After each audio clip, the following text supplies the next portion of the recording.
बात करेंगे उस हादसे की जो था तो हादसा लेकिन किसी हमले की तरह था। दरअसल जयपुर अजमेर हाईवे पर एक एलपीजी टैंकर में ट्रक ने टक्कर मार दी और उसके बाद आग के गोले में वो पूरा का पूरा हिस्सा तब्दील हो गया। इस हादसे में 11 लोगों की मौत हो गई है, जबकि 30 से ज्यादा लोग अपनी जिंदगी के लिए अस्पताल में संघर्ष कर रहे हैं।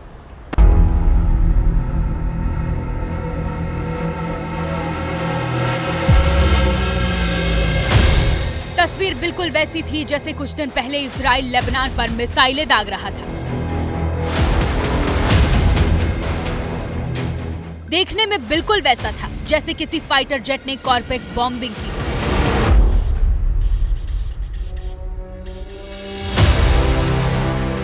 आसमान में उठते भयंकर आग के गोले, दूर तक सिर्फ लपटें और धुआं ही धुआं।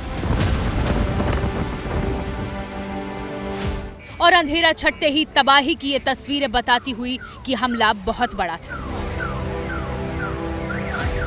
लेकिन फैक्ट ये है कि ये हमला नहीं, हादसा था। हुआ जयपुर के पास, लेकिन जिसने ये तस्वीरें देखी अभी तक दहल रहा है।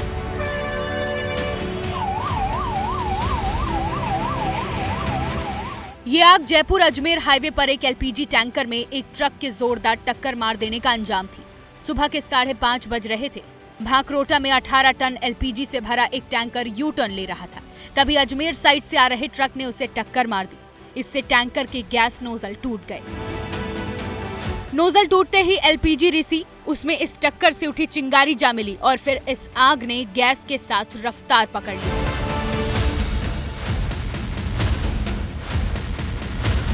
दृश्य कितना भयानक था इस वीडियो में देखिए। 2 इंसान दिखेंगे जिसमें एक जमीन पर लेटकर आग बुझाते हुए कमरे की तरफ भागता है। इसी के पीछे दूसरा व्यक्ति आता है, उसके कपड़ों में भी आग थी, वो सामने की ओर भागता है। अंधेरा छटने के बाद जयपुर अजमेर हाईवे पर जो दिखा वो रूह कपाने वाला था। वहां एक सवारी बस और कई कारें खड़ी थी जो आग से तबाह हो चुकी थी। सिर्फ ढांचे दिख रहे थे। मरने वालों में आधे से ज्यादा इसी बस के यात्री थे। बताते हैं उनकी नींद ही तब खुली जब आग उनके कपड़ों तक पहुंच गई।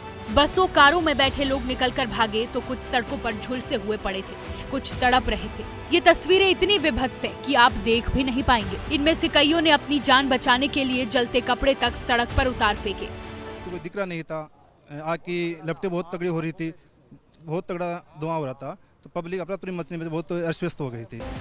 200 मीटर की दूरी तक सिर्फ जली हुई गाड़ियां थी। हाईवे का ये पूरा हिस्सा सील करके रेस्क्यू शुरू हो गया। बची कुची आग बुझाई जाने लगी। तलाश शुरू हुई कि इन गाड़ियों में कोई और तो नहीं रह गया जो इस आग में वहीं भस्म हो गया हो।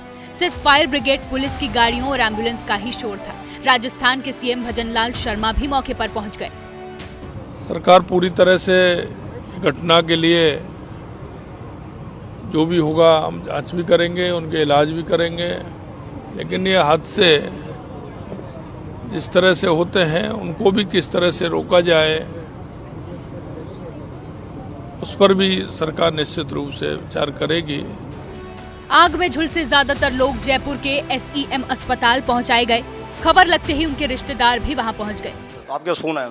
हाँ, सुबह बोला कि भैया जल गया, कपड़े लेके आ जा और चले। फिर मैं कपड़े लेके गया, कंबल लेके गया, देखा तो जला हुआ था। फिर एम्बुलेंस बुलाई मैंने।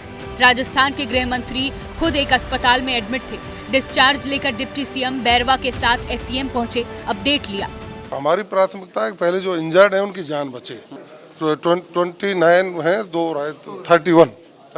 कुछ महिलाएं भी हैं? हाँ, 1-2 महिलाएं भी हैं। राजस्थान सरकार ने जांच बिठाने के साथ मुआवजा भी घोषित कर दिया है। प्रधानमंत्री मोदी ने भी दुख जताया है।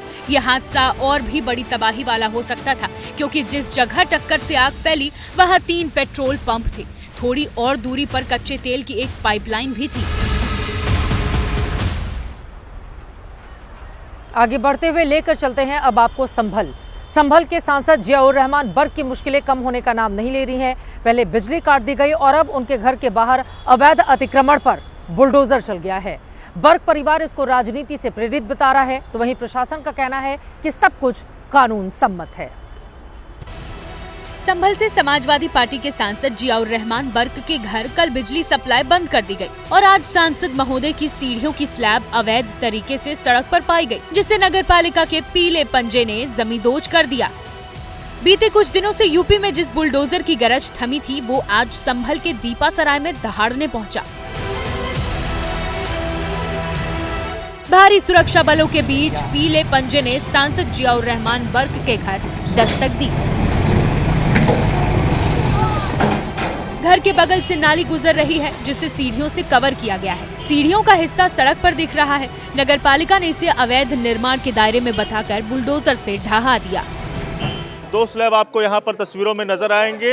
एक स्लैब इस तरफ है और एक स्लैब इसके ठीक बगल दूसरी तरफ से बिल्कुल सीढ़ियाँ जो है वो बनाई गई थी, लेकिन इसे फिलहाल तोड़ दिया गया है।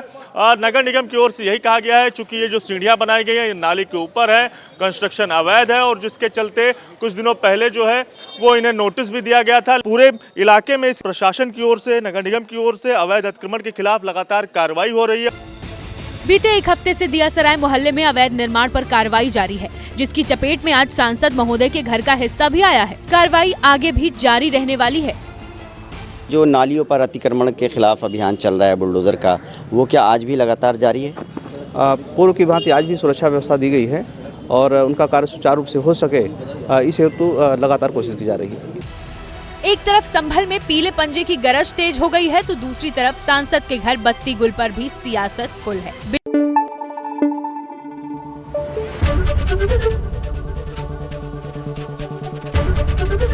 एबीपी न्यूज़ आपको रखे आगे।